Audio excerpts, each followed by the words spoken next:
On m'a traité comme un cas social avec une vieille voiture. Mais j'ai bâti un empire. Quand ma famille a tenté de me voler ma fortune, j'ai racheté leurs dettes et j'ai simplement changé les serrures. J'avais compté sur la Honda Civic 2009 déglinguée de René pendant exactement 3 ans. Ce n'était pas un cadeau, c'était une laisse. Quand mon appendice a éclaté en 2023, les complications m'ont gardé à l'hôpital pendant 3 semaines.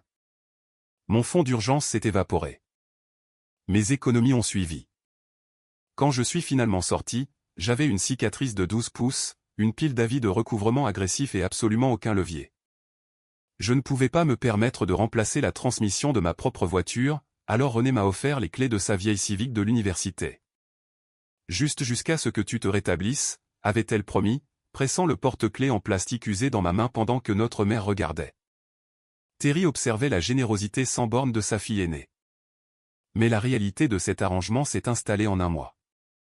À chaque fête, anniversaire et déjeuner dominical décontracté, René trouvait un moyen de rappeler à la famille que j'étais son cas de charité personnelle. Si j'achetais un nouveau pull, elle le lorgnait et me demandait si j'étais sûr de devoir dépenser de l'argent pour des luxes en conduisant un véhicule prêté. Elle s'est assurée que tout le monde dans notre orbite savait que j'étais la petite sœur sans défense. J'ai gardé la tête basse. Je changeais l'huile tous les 3000 miles, payais pour de nouvelles plaquettes de frein, polissais la peinture argentée oxydée et me rendais invisible. Mais pendant que j'étais invisible, je travaillais. Je passais chaque nuit à un bureau en stratifie bon marché dans mon appartement exigu, à construire un algorithme logistique propriétaire.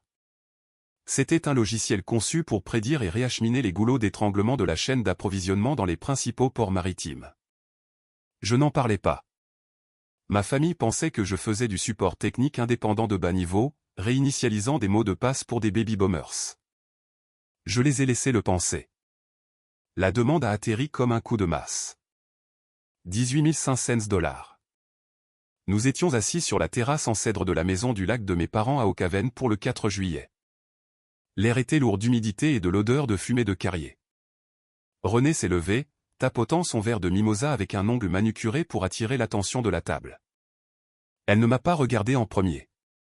Elle a regardé nos parents. Elle a annoncé à haute voix que, comme j'avais parcouru 40 000 miles avec son précieux véhicule, elle avait consulté un mécanicien. Elle me facturait rétroactivement pour l'usure extrême, la dépréciation et la perte de revenus locatifs potentiels. Ma mère, Vivien, a émis un son étouffé et inconfortable mais a baissé les yeux sur son assiette en carton. Mon père, Arthur, a simplement secoué la tête en marmonnant quelque chose sur le fait qu'il était temps que j'apprenne une véritable responsabilité financière. Le mari de René, Brett, a souri d'un air suffisant au-dessus de sa poitrine de bœuf. Il avait l'air bien trop content de l'embuscade. « Peux-tu faire le chèque aujourd'hui, Sienna ?» demanda René. Sa voix était purement mielleuse, mais ses yeux étaient prédateurs. « Où est-ce que tu rentres en bus ?» Mon père a gloussé. C'était un son bref, sec et dédaigneux. Ce gloussement fut le catalyseur. Ce fut le moment exact où les 3 dernières années d'humilité forcée se sont consumées. J'ai posé mon thé glacé. La condensation a formé une flaque sur la table en verre. J'ai lentement regardé autour de la terrasse, observant les visages suffisants des personnes qui partageaient mon ADN. J'ai souri. C'est en fait un timing parfait, ai-je dit. Les yeux de René se sont plissés. Le scénario dans sa tête déraillait. Tu ne peux pas te permettre 18 000. Je pourrais, ai-je dit doucement, mais je n'en aurais pas besoin. Le silence est tombé sur la terrasse. Le seul bruit était le vrombissement du jet-ski du voisin sur le lac. J'ai mis la main dans ma poche, j'ai sorti le porte-clés Honda et je l'ai jeté sur la table en verre. Il a atterri avec un bruit lourd et final juste à côté de l'assiette de Brett. Je te le rends, ai-je dit. Mon chauffeur est à la grille. Chauffeur, a répété mon père, ses sourcils gris se fronçant. De quoi parles-tu? Je viens de conclure l'achat d'une propriété, ai-je expliqué, me penchant en arrière dans ma chaise de patio. Le Penthouse au dernier étage du Sterling. René est devenu complètement immobile. Le Sterling était le gratte-ciel de luxe du centre-ville. C'était le bâtiment qu'elle mentionnait constamment lors de ses cocktails au country club, l'endroit qu'elle traitait comme un paradis exclusif où elle était destinée à vivre. Une fois que le cabinet immobilier de Brett aura enfin un bon trimestre. Avec quel argent a-t-elle lâché sa voix perdant son vernis. Tu es une pigiste dans la tech. Je l'étais, les jeux corrigés, jusqu'à ce que je vende mon algorithme de logistique prédictive à un conglomérat technologique multinational lundi.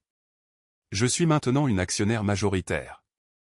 Le rachat en espèces était d'un peu plus de 14 millions. Vivien a laissé tomber sa serviette. Elle a flotté jusqu'aux planches de cèdre. Le visage de René a pris la couleur exacte de la cendre humide. Brett a cessé de mâcher. L'expression suffisante et supérieure qu'il avait portée pendant la dernière décennie s'est instantanément vaporisée, remplacée par le regard vide d'un homme faisant un calcul mental rapide. J'ai fouillé dans mon sac de créateur, un sac que René avait ostensiblement ignoré à mon arrivée, et j'ai sorti mon téléphone. J'ai déverrouillé l'écran, mais je ne l'ai pas regardé. J'ai regardé directement ma sœur. Aussi, René, ai-je dit, ma voix calme et conversationnelle, te souviens-tu de cette énorme pile de mise à jour générique de fournisseurs que tu as signé pour ta boutique le mois dernier? Celle que tu as parcourue à la hâte sans les lire parce que tu avais un rendez-vous chez le coiffeur? Ses yeux se sont aiguisés d'une panique soudaine. Sa boutique était sa fierté et sa joie, un magasin de vêtements pour femmes haut de gamme qui atteignait à peine l'équilibre, entièrement subventionné par les revenus de Brett. Qu'est-ce qu'il y a avec elles? Elles incluaient un avis de transfert de propriété, ai-je dit clairement. Ma société holding nouvellement créée a acheté au Coudre Taille Plaza il y a 3 semaines. Je suis l'unique propriétaire, ce qui signifie qu'à partir du 1er de ce mois, je suis votre propriétaire. Personne n'osait respirer. La fumée du barbecue a dérivé sur nous dans un lent nuage gris. Ma mère a murmuré, « Tu as acheté une place commerciale ?» La chaise de René a raclé violemment contre le bois. On aurait dit qu'elle avait été frappée. Brett me fixait avec les yeux désespérés et paniqués d'un homme qui réalisait soudainement qu'il s'était moqué de la mauvaise personne. Il s'est éclairci la gorge, se penchant en avant sur la table. Sienna, balbutia Brett, son ton passant brusquement à une cadence professionnellement écœurante, n'as-tu pas mentionné que ton entreprise cherchait des investissements locaux? Parce que j'ai en fait une proposition d'immobilier commercial que j'ai préparée. René le foudroya du regard avec une haine pure, mais il l'ignora. Je me suis levé et j'ai pris mes lunettes de soleil. Je n'ai pas regardé Brett. Je n'en avais pas besoin. La salade de pommes de terre était délicieuse, ai-je dit à ma mère. Merci d'avoir reçu. Tu fais ça pour m'humilier, siffla René, ses mains tremblant alors qu'elle agrippait le bord de la table en verre. Non, ai-je répondu en m'éloignant de la table. Tu t'es fait ça toute seule. J'ai juste arrêté de jouer la victime. J'ai descendu les escaliers en bois et me suis dirigé vers l'allée de gravier. J'ai entendu des pas crisser derrière moi. Vivien courait pour me rattraper. Sienna, attends, plaida ma mère à voix basse, tendant la main pour toucher mon bras. Tu ne peux pas abandonner ta famille comme ça. Ta sœur était juste. Elle essayait juste de faire valoir un point sur la responsabilité. Tu sais comment elle est.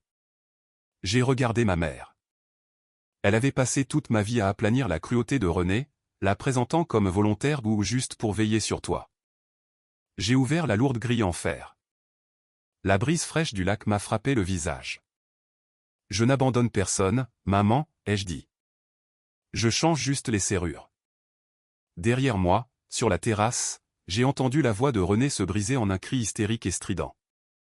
Je ne me suis pas retourné. Elle pouvait rager autant qu'elle le voulait maintenant. Elle pouvait pleurer auprès de nos parents, et elle pouvait serrer ses vieilles Cléondas comme un trophée creux. La beauté de construire un empire dans l'ombre et que personne ne peut utiliser comme une arme ce qu'ils n'ont jamais su que vous possédiez. Mon téléphone a vibré dans ma main juste au moment où le chauffeur ouvrait la portière de l'élégante berline noire. C'était un numéro inconnu avec un indicatif régional de la Silicon Valley. J'ai glissé sur le siège en cuir.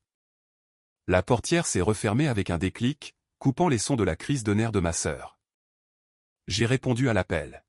« Est-ce que c'est Boss ?» demanda une voix de femme. Elle semblait frénétique, le genre d'essoufflement que l'on a quand on fait les 100 pas dans une pièce depuis 1 heure. Elle essayait de garder sa voix basse. « Mon nom est Sloan Callaway. J'ai entendu ce que votre algorithme a fait à vos concurrents. J'ai entendu parler du rachat. »« Qui vous a donné ce numéro ?» ai-je demandé, regardant les arbres bordant la route alors que le chauffeur s'éloignait de la maison du lac. « Votre courtier principal, dit Sloan. Écoutez, Mon conseil d'administration essaie de me forcer à quitter l'entreprise que j'ai fondée. Il vote lundi. J'ai besoin d'un investisseur fantôme pour exécuter une contre-pas hostile avant qu'il ne me bloque l'accès au système.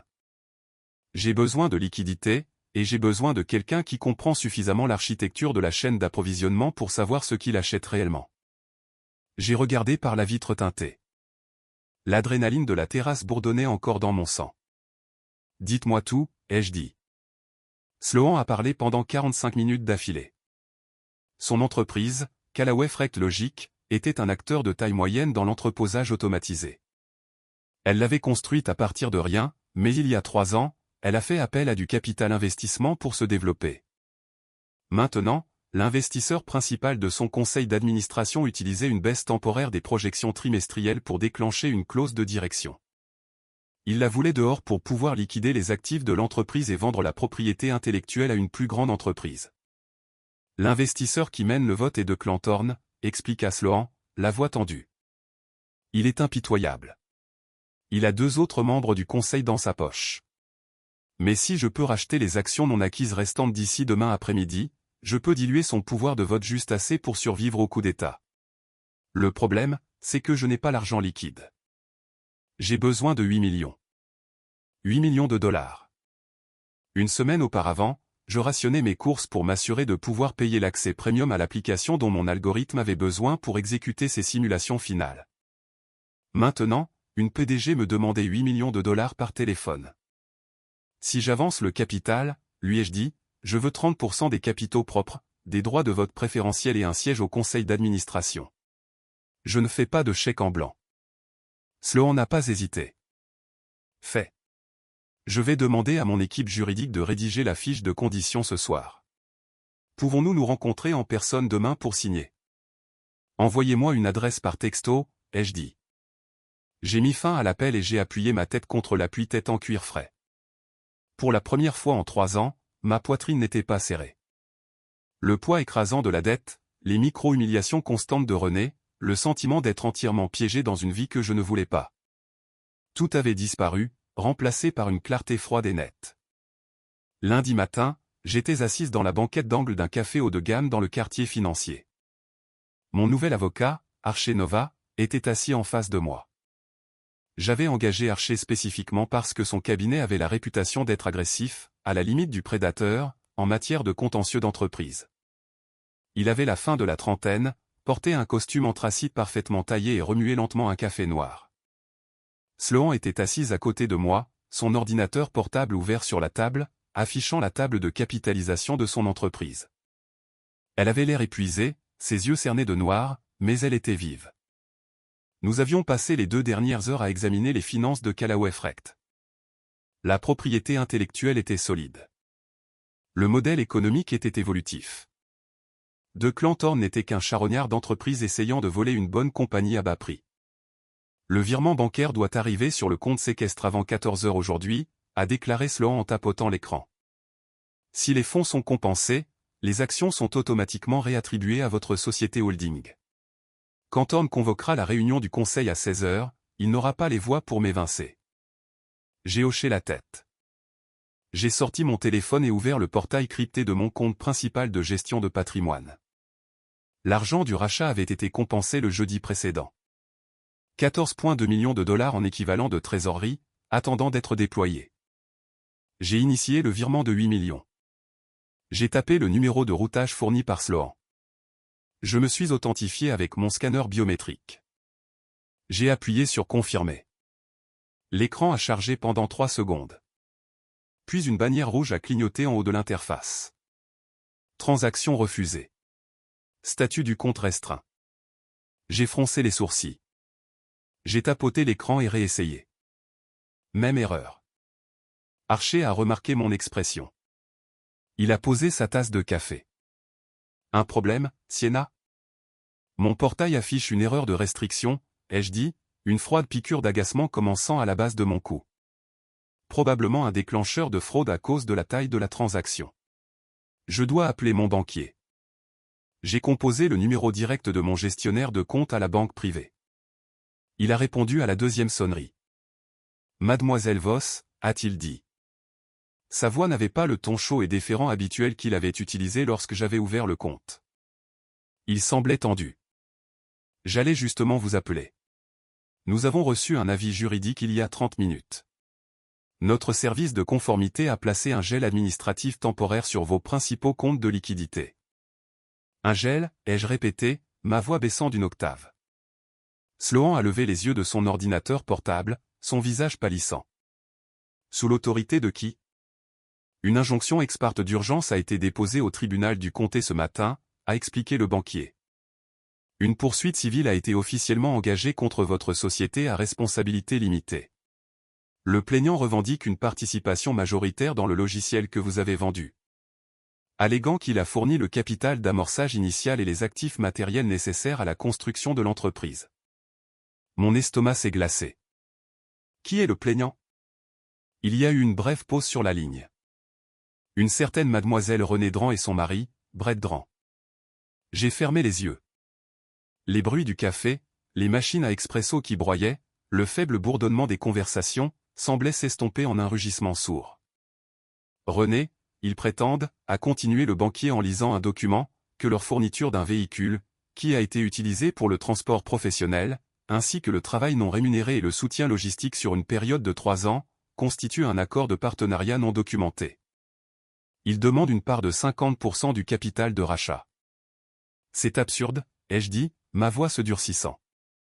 C'était une Honda Civic empruntée. J'ai payé l'entretien. Il n'y a pas de paperasse. Il n'y a pas de partenariat. Je comprends, mademoiselle Voss, et je suis sûr que votre conseiller juridique pourra faire rejeter cela. Mais jusqu'à ce qu'un juge examine l'injonction pour lever la suspension, la conformité nous dicte de geler les actifs contestés. Je ne peux pas autoriser un virement bancaire. J'ai raccroché le téléphone.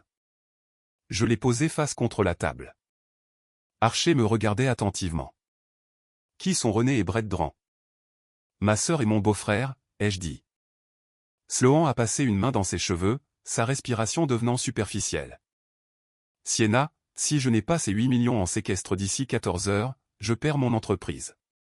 De Clanthorne liquidera le travail de ma vie d'ici vendredi. Je sais, ai-je dit. J'ai regardé Archer. Combien de temps pour obtenir une audience d'urgence pour lever un gel abusif? Archer a sorti son ordinateur portable de sa mallette en cuir et a immédiatement commencé à taper. Tribunal de comté. Si nous avons de la chance avec le rôle, peut-être mercredi. Jeudi est plus réaliste. Je n'ai pas jusqu'à jeudi, a dit Sloan, la voix légèrement cassée. Elle m'a regardé, une sorte de colère désespérée dans les yeux. Vous avez dit que vous aviez le capital. J'ai le capital, ai-je dit. Ma famille essaie juste de m'extorquer. C'est une tentative d'extorsion, a convenu Archer, ses yeux parcourant les documents du tribunal qu'il affichait sur le registre public. Et une intelligente. Brett Dran est dans l'immobilier commercial, n'est-ce pas? Il sait comment utiliser le système juridique pour obtenir un règlement. Il sait que le procès est nul, mais il sait aussi que vous venez de recevoir une richesse liquide massive.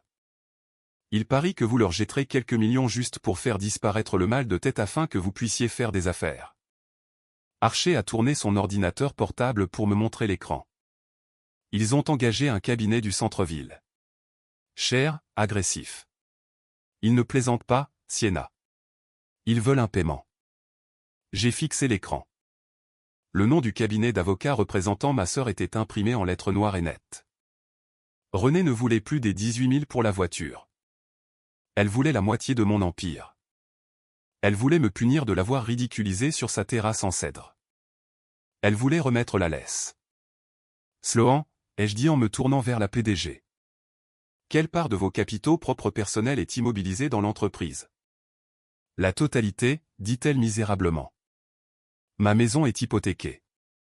Mes économies sont épuisées. Si Thorne prend le contrôle, je repars sans rien. J'ai regardé par la fenêtre du café. De l'autre côté de la rue, le trafic du matin avançait au pas sur la chaussée. Des gens allant au travail. Des gens vivant leur vie normale. J'avais passé 3 ans à vivre une vie normale, terriblement fragile. J'avais construit une issue, brique par brique angoissante. Et ma sœur essayait de la réduire en cendres juste parce qu'elle ne pouvait pas supporter l'idée que j'ai plus qu'elle. Archer, dis-je, ma voix étrangement calme. Je ne veux pas juste lever le gel. Archer a cessé de taper. Il m'a regardé, évaluant mon ton.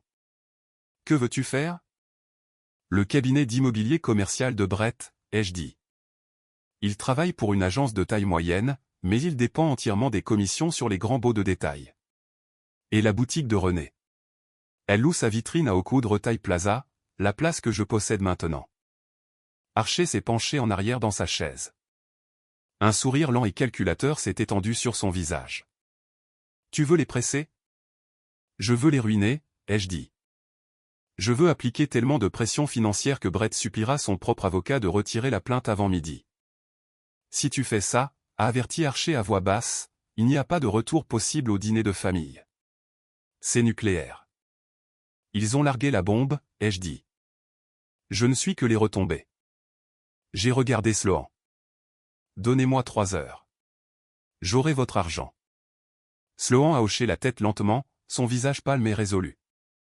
La réunion du conseil de Thorne est à 16 heures. Ne sois pas en retard. Je me suis levé de la banquette. Il était 10h15 du matin. J'avais exactement 3h45 pour démanteler systématiquement les moyens de subsistance de mon beau-frère, forcer ma sœur à abandonner un procès de plusieurs millions de dollars et virer 8 millions de dollars sur un compte séquestre d'entreprise. J'ai pris mon téléphone et j'ai composé le numéro de la société de gestion immobilière qui s'occupait de ma place commerciale nouvellement acquise. Le directeur a répondu immédiatement. Ici Sienna Voss, ai-je dit en sortant du café et en marchant sur le trottoir bondé. Le soleil était aveuglant, se reflétant sur les tours de verre du quartier financier. Sortez le contrat de bail pour Dran Boutique à Oakwood Plaza. Je veux savoir exactement quelles sont ces clauses de défaut, et je veux un inspecteur là-bas dans 20 minutes à la recherche de violation du code. Si elle a ne serait-ce qu'un extincteur périmé d'un jour, je veux un avis d'expulsion scotché à sa porte vitrée avant le déjeuner.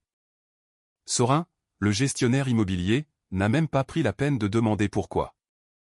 Il m'a juste dit qu'il aurait son inspecteur de conformité le plus coriace sur place dans 15 minutes et a raccroché. J'ai remis mon téléphone dans ma poche et me suis tourné vers Archer. Le soleil brillait sur le trottoir, donnant à la rue l'aspect d'une photographie délavée. Le quartier financier bourdonnait autour de nous, des costumes et des mallettes se déplaçant dans un flou, mais je me sentais entièrement immobile. Qui est le courtier gérant de Brett, ai-je demandé. Archer a tapoté l'écran de son téléphone, affichant le registre des licences de l'État. Griffin Cahill dirige Cahill & Fairfax Commercial. Il gère environ 60% des locations de détail de niveau intermédiaire dans ce district. Brett y est associé principal. Mets-le au téléphone, ai-je dit. Archer a haussé un sourcil. Sienna, l'ingérence dans une relation d'affaires est un délit civil. Si tu appelles le patron de Brett et le menaces. Je ne vais pas le menacer, ai-je dit. Je vais me présenter. Mets-le sur haut-parleur. Archer a soupiré, un petit sourire en coin se dessinant sur sa bouche, et a composé le numéro. Il a tenu le téléphone entre nous. Il a sonné 2 fois avant qu'une voix de femme ne réponde, filtrant l'appel. Archer a utilisé sa voix d'avocat la plus douce et la plus imposante pour déclarer qu'il appelait au nom de Sienna Voss, la nouvelle propriétaire unique d'Oakwood Retail Plaza, concernant une restructuration de portefeuille urgente. 10 secondes plus tard, un homme à la voix forte et trop amicale est arrivé en ligne. Archer Nova, ravi de vous entendre, a dit Griffin Cahill, avec l'air d'un type qui s'entraînait à sa poignée de main dans le miroir. Mademoiselle Voss, félicitations pour l'acquisition d'Oakwood. Belle propriété, potentiel énorme. Nous espérions en fait obtenir un rendez-vous avec vous pour discuter de la gestion des locaux vacants dans l'aile sud. C'est exactement pourquoi j'appelle, Griffin, ai-je dit, en gardant ma voix parfaitement égale. J'évalue actuellement les agences pour gérer non seulement les locaux vacants d'Oakwood, mais aussi l'acquisition de 3 autres places commerciales que ma société holding vise ce trimestre. C'est un contrat très lucratif. Nous serions ravis de vous faire une proposition à ce sujet, a dit Griffin immédiatement. Je pouvais pratiquement l'entendre se redresser sur sa chaise en cuir. J'adorerais l'entendre, ai-je répondu. Mais nous avons un léger conflit d'intérêts que je dois vous demander de clarifier avant que nous puissions faire affaire. J'examinais les profils de litige de vos cadres supérieurs. Il semble qu'un de vos associés, Brett Dran, vient de déposer une plainte civile de plusieurs millions de dollars contre ma société holding. Il revendique un partenariat non documenté sur mes biens personnels sur la base de sa fourniture d'une Honda Civic 2009 d'occasion. Le silence à l'autre bout de la ligne était absolu. C'était le genre de silence lourd et suffocant qui suit un accident de voiture. « Je suis désolé », a finalement dit Griffin, sa voix forte se réduisant à un râle confus. Brett a fait quoi? Il a déposé une injonction ex parte ce matin qui a gelé mes liquidités, ai-je expliqué calmement. Je suppose que c'est une action isolée, car je ne peux pas imaginer que Kyle Fairfax encouragerait ses associés à extorquer des clients potentiels. Mais en l'état actuel des choses, je ne peux légalement ni éthiquement verser des commissions à une entreprise employant un homme qui me poursuit activement pour la moitié de ma valeur nette. Je suis sûr que vous comprenez, mademoiselle Voss, a dit Griffin, l'amabilité complètement disparue, remplacée par une panique froide et aiguë. Je n'avais absolument aucune connaissance de cela. Aucune. C'est ce que je pensais, ai-je dit. J'ai une réunion du conseil à 16 heures aujourd'hui, Griffin. J'ai besoin que mes actifs soient débloqués avant 14 heures. Si le procès de Brett est toujours à l'ordre du jour à 13 heures, je signerai le contrat d'Oakwood et toutes les futures acquisitions avec vos concurrents directs. Profitez bien de votre matinée. J'ai appuyé sur le bouton rouge de l'écran d'Archer, mettant fin à l'appel. Sloan me regardait fixement, les yeux grands ouverts. Elle avait l'air de me voir pour la première fois. Tu viens de mettre une prime sur sa carrière. Brett adore les leviers, ai-je dit, en commençant à marcher le long du pâté de maison vers le bureau d'Archer. Je voulais juste parler son langage. Nous avons passé l'heure suivante dans la salle de conférence vitrée d'Archer. L'horloge au mur semblait faire un tic-tac de plus en plus fort à chaque minute. 11h15 du matin. 11h30 du matin. Sloan arpentait la pièce, rafraîchissant ses emails sur son téléphone toutes les 10 secondes, terrifié que de Clanthorne apprenne l'existence du virement gelé et ne convoque le vote du conseil plus tôt. J'étais assise à la lourde table en chêne, buvant un verre d'eau gazeuse, fixant mon portail bancaire verrouillé. À 11h45 du matin, mon téléphone a vibré. Ce n'était pas un numéro inconnu, c'était ma mère. J'ai regardé le nom sur l'écran. Vivien. J'avais su que ça arriverait. C'était la prochaine étape logique dans le manuel de la famille Dran. Quand Renée ne pouvait pas obtenir ce qu'elle voulait par l'intimidation, elle pleurait auprès de notre mère, qui déploierait alors une vie de culpabilité militarisée pour aplanir les choses. J'ai répondu et porté le téléphone à mon oreille. « Bonjour, Sienna » a dit ma mère. Sa voix était épaisse, tremblante de larmes. « Sienna, qu'est-ce que tu fais? Qu'est-ce qui se passe? Dis-moi, maman, ai-je dit en me penchant en arrière dans le fauteuil en cuir. Renée et Brett viennent de me poursuivre en justice parce que tu détruis sa vie, a crié Vivien, le ton de sa voix montant. Son gérant immobilier vient de lui remettre un avis d'expulsion. Sienna, 30 jours pour vider la boutique. Elle a 3 violations mineures du code pour des prises surchargées et un permis de sécurité expiré. Ils la mettent à la porte. Elle est en pleine crise d'hystérie. Brett a dû quitter le travail pour aller la chercher. Bien, ai-je dit. Ma mère a eu le souffle coupé, une forte inspiration comme si je l'avais giflée. Comment peux-tu dire ça? C'est ta sœur. Elle t'a donné une voiture quand tu n'avais rien. Elle m'a donné une laisse, maman, ai-je dit, ma voix se durcissant. Et tu l'as regardée la tirer pendant 3 ans. Chaque fois qu'elle m'humiliait, tu regardais ailleurs. Tu l'as laissé me traiter comme un chien errant parce que ça maintenait la paix. Eh bien, la paix est terminée. Elle m'a poursuivi pour la moitié d'une entreprise dont elle ignorait l'existence il y a 24 heures. Si elle veut jouer la victime, elle peut le faire depuis la rue. Sienna, s'il te plaît, sanglota Vivien. C'était un son pratiqué, désespéré. Le patron de Brett vient de lui hurler dessus au milieu de l'open space. Il a dit à Brett de retirer la plainte ou de vider son bureau. Ils vont tout perdre. Ils ont une hypothèque. Ils ont les cotisations du country club. Juste donne-leur un petit quelque chose. Tu as 14 millions de dollars. Qu'est-ce que 2 ou 3 millions pour toi? Ça réglerait tout ça. Nous pourrions redevenir une famille. J'ai serré le téléphone fermement. L'audace pure de la chose me brûlait la poitrine. Elle n'appelait pas pour s'excuser. Elle n'appelait pas pour dire à Renée qu'elle avait tort. Elle appelait pour négocier une rançon pour la fierté de ma sœur. Je ne leur donnerai pas 3 $, ai-je dit doucement. Dis à Brett qu'il a 1 heure pour retirer formellement l'injonction. S'il ne le fait pas, l'expulsion est maintenue et je m'assurerai personnellement que Griffin Cahill le met sur liste noire de toutes les entreprises commerciales de la région des 3 États. Ne m'appelle plus avant que ce ne soit fait. J'ai raccroché. J'ai posé le téléphone face contre la table. Mes mains tremblaient légèrement. Il fallait beaucoup d'énergie pour rompre un lien de sang.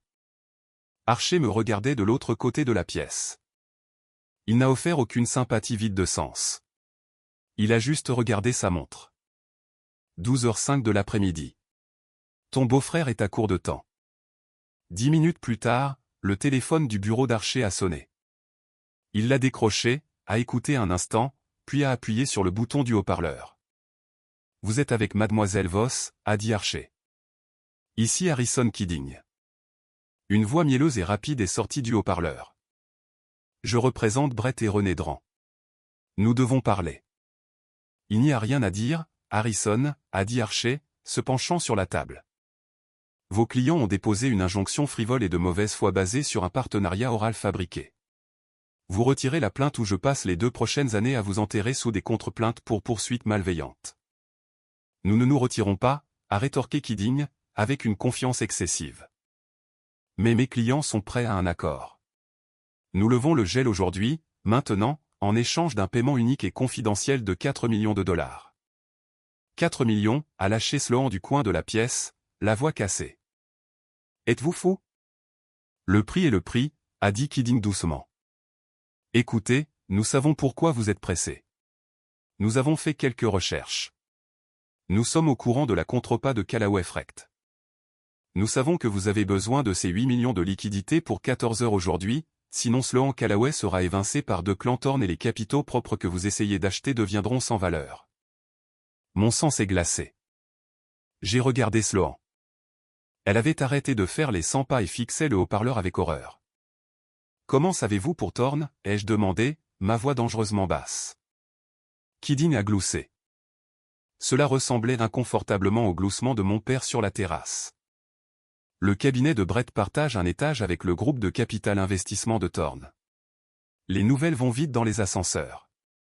Mes clients savent exactement quel levier ils ont. Mademoiselle Voss, vous payez les 4 millions ou vous manquez votre échéance, et l'affaire Callaway tombe à l'eau. C'est un simple calcul. Ils avaient trouvé mon point faible. Ils ne voulaient pas seulement un morceau de mon passé. Ils tenaient activement mon avenir en otage. Brett ne se contentait pas de m'extorquer, il essayait de me briser. Nous vous rappellerons, a dit Archer et il a coupé la ligne. La salle de conférence a sombré dans un silence suffocant. Sloan s'est effondré sur une chaise, la tête dans les mains. C'est fini, a-t-elle murmuré. Thorne l'a découvert. Brett le lui a dit. Si nous ne payons pas la rançon, le gel reste, le virement échoue, et je perds mon entreprise à 16 heures. J'ai fixé la surface vide de la table de conférence. 4 millions de $ pour les gens qui m'avaient traité comme de la saleté pendant des années. Pour la sœur qui voulait m'expulser de ma propre vie. Pour le beau-frère qui pensait pouvoir me déjouer parce qu'il portait un costume et jouait au golf. Je ne les paie pas, ai-je dit. Sloan a levé les yeux, ses yeux rouges. Alors je perds tout, Sienna. Non, ce n'est pas le cas, ai-je dit en me levant. Mon esprit tournait à toute vitesse, analysant la logistique, cherchant le goulot d'étranglement, tout comme je le faisais avec mon algorithme. Il pense que la seule façon de vaincre le gel est de le lever. Mais le gel ne concerne que mes principaux comptes de liquidité. Archer a froncé les sourcils. C'est là que se trouvent les 14 millions. Oui, ai-je dit. Mais la société holding que j'ai utilisée pour acheter la place commerciale est une société à responsabilité limitée distincte. Elle a ses propres comptes d'exploitation. Elle a ses propres lignes de crédit. Des lignes de crédit basées sur la valeur de l'immobilier, a dit Archer, comprenant. Mais Oakwood est entièrement loué. Il génère des revenus. Vous en êtes la propriétaire exclusive. Je l'ai acheté pour 6,5 millions en espèces, ai-je dit en me tournant vers lui. À quelle vitesse pouvez-vous obtenir d'un prêteur commercial un prêt relais de 8 millions contre la place? Archer a fait le calcul dans sa tête. Pour contourner la souscription standard sans préavis, c'est impossible. Même avec des conditions agressives, il faut des jours pour conclure.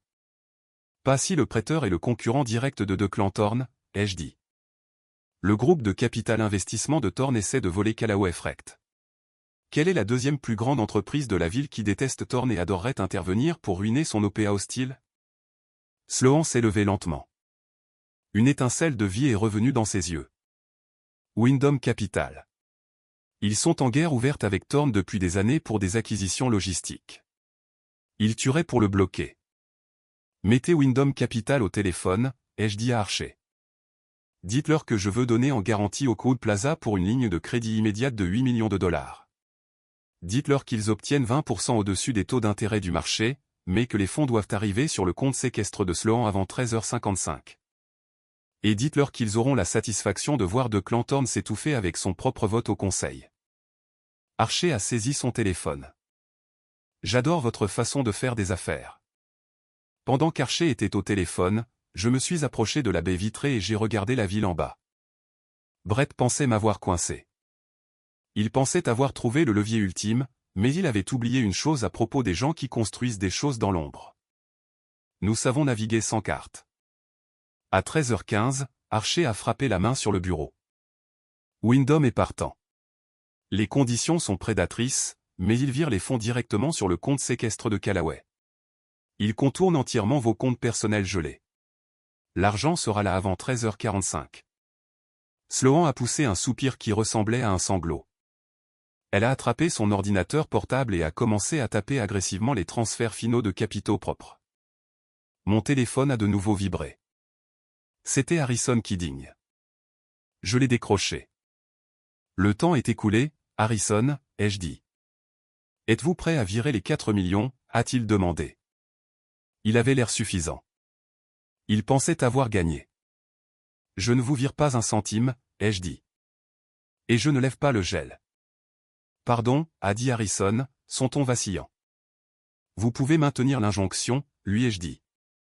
Laissez le tribunal l'examiner jeudi. Laissez le juge examiner les preuves fabriquées. Je m'en fiche parce que je viens d'obtenir un financement alternatif par l'intermédiaire de Wyndham Capital. L'affaire Callaway se conclut dans exactement 30 minutes. C'est impossible, balbutia Harrison. J'entendais des cris étouffés en arrière-plan. Cela ressemblait à Brett. Rien n'est impossible, ai-je dit froidement. Maintenant, laissez-moi vous dire ce qui va se passer. À 14h, mon avocat dépose une plainte auprès du barreau de l'État contre vous pour extorsion. À 14h05, je résilie officiellement le bail de Dran Boutique, avec effet immédiat pour rupture de contrat dû à des violations du code. Les serrures seront changées avant le coucher du soleil. Et à 14h10, je rappelle Griffin Cahill pour l'informer que ma société holding confie notre portefeuille à son agence rivale parce qu'il emploie un passif comme Brett Dran. Attendez, mademoiselle Voss, ne soyons pas hâtifs. Vous avez essayé de prendre mon avenir en otage, ai-je dit, ma voix tombant à un murmure. Maintenant, je vais effacer le vôtre. Passez une bonne après-midi. J'ai raccroché et bloqué le numéro. L'horloge a sonné 13h45. L'ordinateur portable de Sloan a émis un son. Une bannière verte a clignoté sur son écran. Le compte séquestre était entièrement approvisionné. Les actions étaient verrouillées. On l'a fait, a murmuré Sloan, fixant l'écran. Thorne n'a pas les voix. Je contrôle toujours mon entreprise. Bien, ai-je dit en prenant mon sac de créateur. Maintenant, allons à cette réunion du conseil. Les bureaux de Callaway Freight étaient situés au 42e étage d'un monolithe de verre et d'acier en plein centre du district. La montée en ascenseur a duré moins d'une minute, mais le silence à l'intérieur de la cabine semblait durer 1 heure.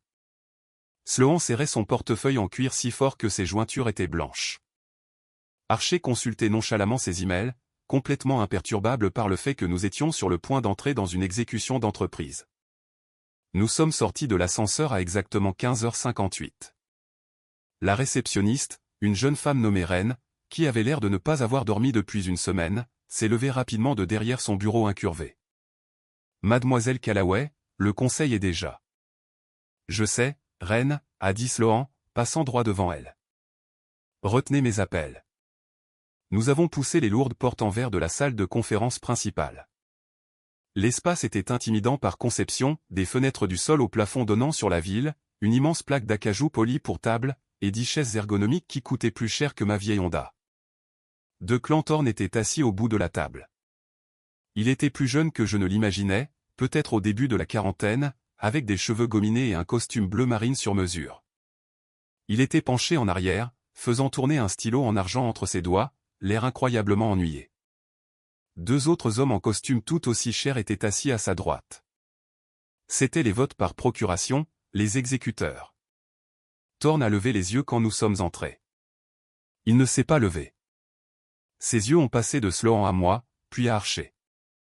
Un léger sourire condescendant a touché ses lèvres. Sloan, a dit Thorne, sa voix douce et portant un soupçon d'accent de Boston. Vous êtes en retard, et je vois que vous avez amené des invités. Je crains que ce ne soit une session à huis clos réservée aux actionnaires. Ce sont des actionnaires, Declan, a dit Sloan, en tirant sa chaise et en s'asseyant juste en face de lui. Elle ne tremblait pas. Sa voix n'a pas faibli. Thorne a arrêté de faire tourner son stylo. Pardon? Archer s'est avancé, a déboutonné sa veste de costume et a placé une épaisse pile de documents imprimés sur l'acajou poli. Il l'a fait glisser sur la table jusqu'à ce qu'elle s'arrête juste devant Thorne. Sienna Voss m'a présenté Archer, bien que je n'ai pas dit un mot. Opérant par l'intermédiaire de Oakwood Holdings LLC. À partir de 13h45 aujourd'hui, Mademoiselle Voss est l'actionnaire préférentiel majoritaire de Callaway Freight Logic. Elle détient 30% des capitaux propres acquis et conserve des droits de vote prépondérants sur tous les changements de direction exécutive. Thorne a fixé le dossier. Il ne l'a pas ouvert. La couleur a lentement quitté son visage, le laissant paraître maladif et pâle sous les dures lumières fluorescentes. Il m'a regardé, vraiment regardé cette fois, essayant de comprendre qui j'étais et d'où je venais. C'est impossible, a dit Thorne, sa voix abandonnant le ton conversationnel doux.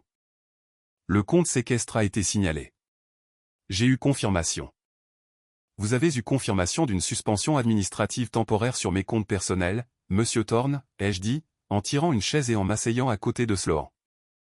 Ce qui a été orchestré par un homme qui partage un immeuble avec votre cabinet, un homme que vous pensiez clairement pouvoir faire votre sale boulot. Mais ma société holding opère de manière indépendante. Les fonds ont été virés via un pré-relais de Wyndham Capital. Thorne a tressailli au nom de Wyndham. C'était un petit tic presque imperceptible de sa mâchoire, mais je l'ai vu. Je connaissais l'histoire entre leurs entreprises. Je savais que je venais de donner à son pire ennemi une victoire massive. Tu as fait entrer Wyndham dans ma table de capitalisation, siffla Thorne, fixant Sloan. Tu as essayé de voler le travail de ma vie, Declan, a répondu Sloan, se penchant en avant, posant ses coudes sur la table. J'ai fait appel à la personne qui pouvait t'arrêter. Maintenant, je crois que tu as convoqué cette réunion pour voter une motion de défiance envers ma direction. Thorne a regardé les 2 votants par procuration assis à côté de lui. Il fixait les documents qu'Archer avait fournis, lisant furieusement les tables de capitalisation mises à jour. L'un d'eux a lentement secoué la tête en direction de Thorne. Les chiffres étaient les chiffres. La faction de Thorne n'avait plus la majorité. S'il appelait au vote, il perdrait, et cela serait consigné dans le procès-verbal officiel de l'entreprise. Thorne s'est levé. Il a boutonné sa veste, ses mouvements rigides et mécaniques. Ce n'est pas fini, Sloan. Tu viens d'endetter ta propre entreprise avec un prêt prédateur pour me contrarier. Tu te videras de ton sang en 6 mois. Peut-être, ai-je dit, coupant la parole à Sloan. Mais tu ne seras pas là pour le voir. Je propose une nouvelle motion. Je propose de retirer à Declan Thorne son siège au Conseil, avec effet immédiat. En invoquant une violation de l'obligation fiduciaire par sa collusion non autorisée avec un conseil juridique externe pour manipuler les capitaux propres de cette société. Thorne s'est figé. Vous n'avez aucune preuve de cela. J'ai un enregistrement téléphonique de Harrison Kidding, l'avocat de Brett Dran, déclarant explicitement qu'il était au courant de cette réunion du conseil et du moment exact de la prise de contrôle de Callaway, a déclaré Archer joyeusement, en tapotant son téléphone sur la table. Je suis sûr que la SEC adorerait l'entendre. Ou vous pouvez démissionner de votre siège maintenant, prendre votre paiement initial, et ne plus jamais remettre les pieds dans ce bâtiment. Thorne m'a regardé. C'était un regard de haine pure et sans mélange. C'était un homme habitué à briser les gens, et il venait d'être brisé par une femme dont il ignorait l'existence il y a 1 heure. Il n'a pas dit un mot de plus. Il a pris sa mallette, a tourné les talons et est sorti par les portes en verre. Les 2 votants par procuration se sont précipités pour le suivre. Les lourdes portes se sont refermées. La pièce était silencieuse. Sloan a poussé un soupir qui semblait avoir été retenu pendant 3 ans.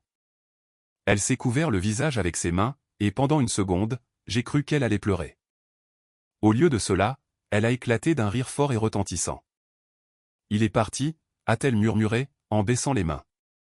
Il est vraiment parti. Il l'est, ai-je dit en me levant. Mon avocat enverra les derniers papiers pour le prêt Wyndham. Je commencerai à liquider mes autres actifs demain pour effacer les intérêts prédateurs avant qu'ils ne s'accumulent. Nous avons du travail à faire sur l'intégration de la chaîne d'approvisionnement. Sloan, on se voit lundi. Je suis sorti du bâtiment avec Archer. Le soleil de fin d'après-midi frappait le trottoir, projetant de longues ombres dorées sur le quartier financier. Je me sentais légère. J'avais l'impression que la gravité qui m'écrasait la poitrine depuis l'hôpital s'était enfin évaporée. J'avais gagné. Brett était ruiné. René était expulsé. Je possédais un empire logistique. Puis mon téléphone a sonné. Je l'ai sorti de mon sac, m'attendant à voir le numéro de Sorin, appelant pour confirmer que les serrures avaient été changées à la boutique, mais ce n'était pas le gérant immobilier.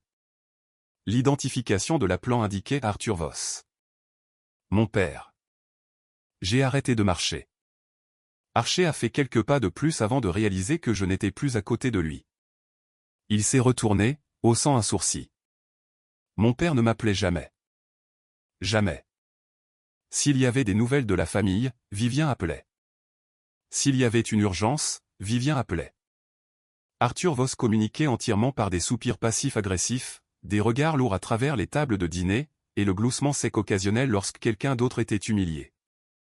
Un appel téléphonique direct de sa part signifiait que le monde touchait à sa fin. J'ai répondu.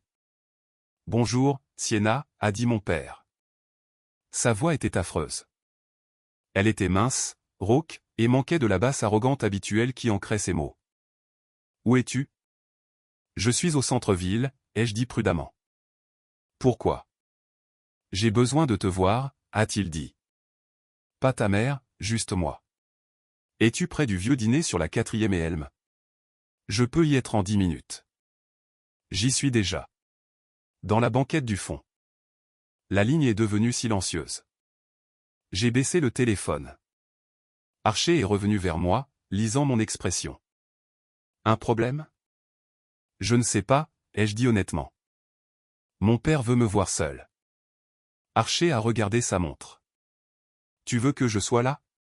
Si c'est une autre tentative d'extorsion, avoir un conseil présent. »« Non » ai-je interrompu. « C'est mon père. Si j'amène un avocat dans un dîner, il se fermera complètement.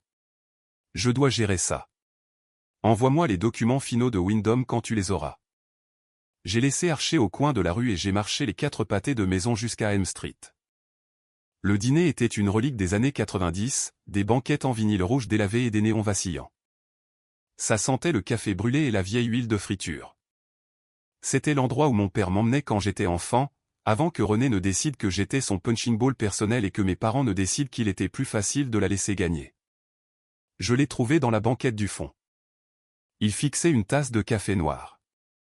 Il avait l'air plus vieux qu'au barbecue. La peau autour de ses yeux était profondément ridée et ses épaules étaient affaissées. Il ne ressemblait pas à l'homme qui avait gloussé à mes dépens sur sa belle terrasse en cèdre. Il avait l'air vaincu. J'ai glissé dans la banquette en face de lui. Il n'a pas levé les yeux tout de suite. « Tu as prouvé ce que tu voulais, Sienna » a-t-il dit doucement, gardant les yeux sur le liquide trouble de sa tasse. « Ce n'était pas pour prouver quelque chose, papa » ai-je dit, en adoptant son ton calme. C'était une limite. Ils l'ont franchie. Je l'ai fait respecter. Tu as détruit la carrière de Brett. Brett a essayé de m'extorquer 4 millions de dollars pour que je puisse garder ma propre entreprise. Il a détruit sa propre carrière. Mon père a finalement levé les yeux. Ses yeux étaient rougis. Brett a été renvoyé il y a 1 heure. Griffin Cahill l'a licencié pour faute grave. Et la boutique de René est fermée. Ils n'ont plus aucun revenu. Aucun? Alors ils peuvent vendre la maison, ai-je dit froidement. Ou trouver des emplois normaux comme nous tous. Mon père a laissé échapper une longue respiration tremblante et s'est frotté le visage avec les deux mains. Ils ne peuvent pas vendre la maison, Sienna. Elle est sous l'eau. Brett a été. Il n'a pas conclu d'affaires. Pas depuis longtemps. Il vit à crédit, contractant des prêts contre ses futures commissions pour maintenir les apparences au country club, pour garder Renée heureuse. J'ai froncé les sourcils. Je me fichais de la terrible planification financière de Brett, mais la façon dont mon père parlait, le désespoir pur dans sa voix, a fait se hérisser les poils de mes bras. « Pourquoi me dis-tu ça, papa ?» Arthur a dégluti difficilement. Il a regardé par la fenêtre sale du dîner, incapable de croiser mon regard. Parce qu'il y a un an, quand le crédit de Brett a atteint son maximum, la banque a menacé de saisir leur maison. Renée est venue nous voir. Elle pleurait. Elle a dit que c'était juste une mauvaise passe, que Brett avait une énorme affaire commerciale qui se concluait dans 6 mois. Mon estomac s'est noué. La clarté froide et nette que j'avais ressentie en sortant du bâtiment de Callaway a disparu, remplacée par une appréhension lourde et pesante. « Papa, qu'as-tu fait ?» Il m'a regardé, son visage complètement vidé. Je me suis porté co-garant d'un prêt consolidé pour sauver leur maison, Sienna. Mais je n'avais pas l'argent, alors j'ai mis la maison du lac en garantie. Je suis resté parfaitement immobile. Le dîner bourdonnait autour de nous. Une serveuse a fait tomber une pile d'assiettes dans la cuisine, mais le son semblait venir de sous l'eau. La maison du lac à Oakhaven, le seul bien que mes parents possédaient vraiment, l'endroit où ils prévoyaient de prendre leur retraite. Si Brett fait faillite, a murmuré mon père, sa voix se brisant sur le dernier mot, la banque réclame le prêt. Nous perdons la maison du lac. Nous perdons tout. Je l'ai fixé. Le bourdonnement du réfrigérateur du dîner semblait s'amplifier dans le silence. L'homme assis en face de moi était le même homme qui avait ri à mes dépens il y a 3 jours.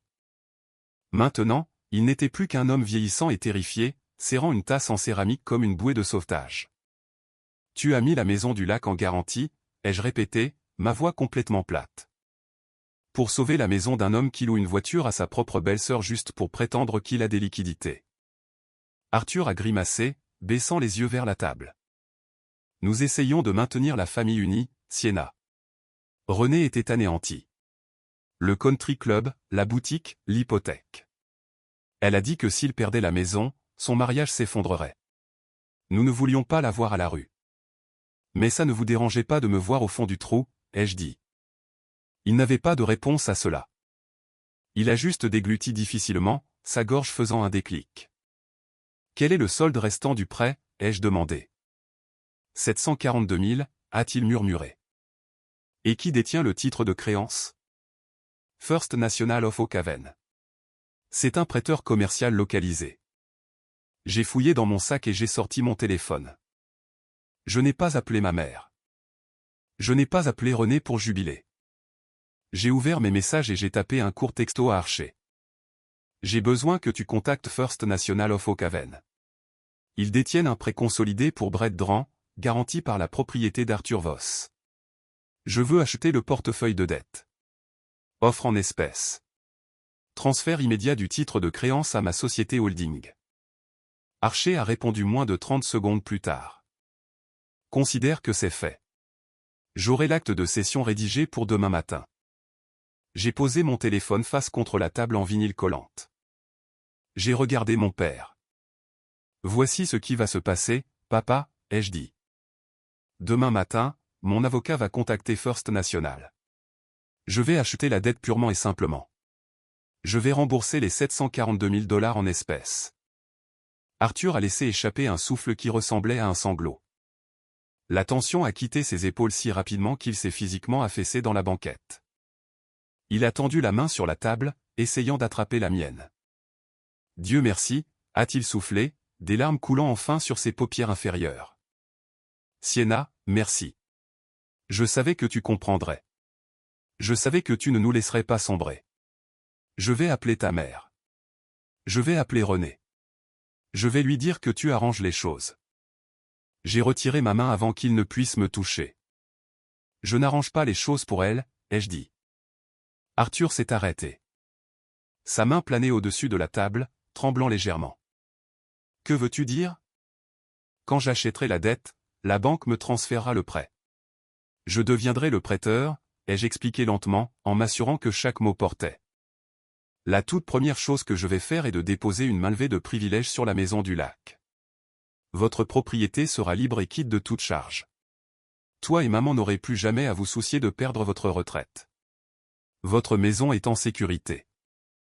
Il a hoché la tête rapidement, désespérément. D'accord, oui, merci. La deuxième chose que je vais faire, ai-je continué, est de rendre le prêt exigible. Parce que Brett est au chômage et que le commerce de sa femme est en train d'être barricadé au moment où nous parlons, ils n'ont aucun revenu. Ils feront défaut, et quand ils le feront, je saisirai leur maison. Arthur est devenu parfaitement rigide. La couleur a disparu de son visage, laissant une pâleur grise et maladive. Sienna, a-t-il soufflé. Tu ne peux pas. Tu parles de mettre ta sœur à la rue. Je parle de responsabilité financière, ai-je dit, reprenant la phrase exacte qu'il avait marmonnée sur la terrasse en cèdre le 4 juillet. Elle a 34 ans, papa. Elle peut louer un appartement de 2 chambres. Elle peut trouver un travail de gérante dans un magasin de détail au lieu de prétendre qu'elle en possède un. Elle peut apprendre à vivre selon ses moyens. Tu fais ça par dépit, a-t-il plaidé, sa voix s'élevant suffisamment pour qu'un couple dans la banquette voisine se retourne. C'est la famille. Tu as 14 millions de dollars. Tu pourrais simplement effacer la dette et laisser tomber. Je pourrais, ai-je convenu, mais je ne le ferai pas. J'ai payé pour mes propres erreurs, papa. Il est temps que René paie pour les siennes. Je me suis penché en avant. Je n'ai pas élevé la voix, mais son ton a fait que mon père s'est plaqué contre le siège en vinyle. Et que ce soit parfaitement clair, ai-je dit. Si toi ou maman essayez de leur verser le moindre centime pour les aider à me combattre en justice, ou si vous essayez de les laisser emménager dans la maison du lac, je ne lèverai pas le privilège. Je saisirai les 2 propriétés. Je prendrai la maison du lac et je la vendrai à un promoteur pour qu'elle soit rasée. Est-ce que tu me comprends? Il m'a fixé. Il regardait une étrangère.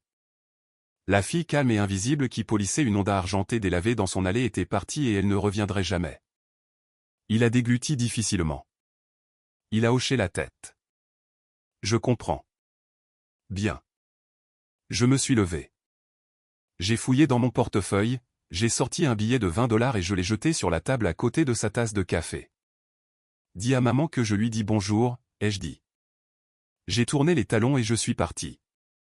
Je n'ai pas regardé en arrière en poussant les lourdes portes en verre du dîner et en sortant sur le trottoir. L'air de fin d'après-midi était encore chaud, sentant l'asphalte chaud et les gaz d'échappement. Ma berline noire attendait au bord du trottoir. Le chauffeur est sorti immédiatement et m'a ouvert la portière arrière. Où allons-nous, mademoiselle Voss, a-t-il demandé. Au Sterling, ai-je dit. J'ai glissé sur la banquette arrière et la portière s'est refermée avec un déclic, m'isolant du bruit de la rue. La voiture s'est insérée en douceur dans la circulation, passant devant les agences aux vitrines de verre et les cafés haut de gamme. J'ai regardé la ville défiler à travers la vitre teintée. Mon téléphone a vibré dans mon sac. Je l'ai ignoré. Ce pouvait être Vivien appelant pour me crier dessus. Ce pouvait être René en pleine crise. Ce pouvait être Brett suppliant pour une seconde chance. Cela n'avait pas d'importance. Il n'était plus que du bruit maintenant, entièrement déconnecté de la réalité que j'avais construite. Nous sommes arrivés à l'entrée souterraine privée du Sterling 10 minutes plus tard. J'ai pris l'ascenseur express jusqu'au dernier étage. Quand les portes se sont ouvertes directement dans mon penthouse, le silence pur de l'espace m'a enveloppé. Les murs étaient peints d'un blanc doux et propre. Les fenêtres du sol au plafond offraient une vue panoramique imprenable sur tout l'horizon de la ville, les tours de verre captant la lumière ambrée du soleil couchant. J'ai laissé tomber mes clés sur la table d'entrée en marbre. J'ai enlevé mes chaussures. Je me suis approché des immenses fenêtres et j'ai regardé le quadrillage des rues en bas. Quelque part là-bas, Brett était en train de vider son bureau. Quelque part là-bas, un serrurier posait un verrou de sécurité sur la boutique de René. Je ne me sentais pas vengeresse. Je ne me sentais pas coupable. Je ressentais juste un sentiment de paix immense et profond. Je suis allé dans la cuisine, Je me suis versé un verre d'eau fraîche et je suis sorti sur la terrasse privée. Le vent ici était fort, tirant sur mes cheveux, portant les sons distants et étouffés du monde dans lequel je peinais à survivre. J'ai bu une gorgée d'eau et je me suis appuyé contre la balustrade en verre, regardant la ville se transformer en or.